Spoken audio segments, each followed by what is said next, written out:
How can someone who has had such a long and checkered history not be on the appropriate watch lists, and how can someone like that be entirely at large in the community? Monis carried out this act of terror just across the road from Australia's Channel 7, and the incident was captured up close by a cameraman called Greg Parker. Hardest things to see was that there was 3 women forced to hold that flag up against the glass, and then another image of a poor guy in obvious distress with the muzzle of a shotgun, in frame, being pointed at his head.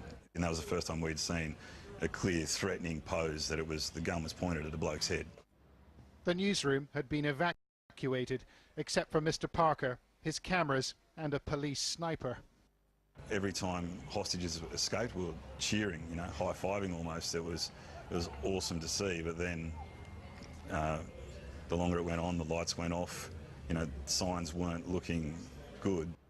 The gunman's behaviour became increasingly erratic, forcing his captives to make brief videos listing his demands. All he wants is a flag and a phone call from our Prime Minister. But they weren't met. We continually saw him moving, almost shoving them, walking behind, really intimidating, angry, kind of threatening manner.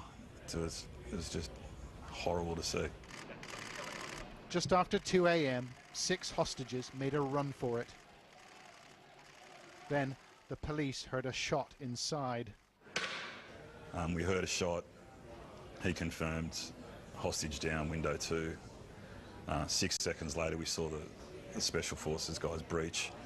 It was pretty loud, pretty frightening.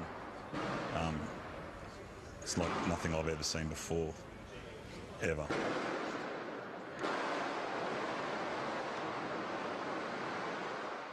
The moment he crossed the line of taking down a hostage, it was a forced action from police. They, in my mind, and probably anyone else's that seeing it, I don't think they're going to sit around and wait for another hostage, to have the same fate.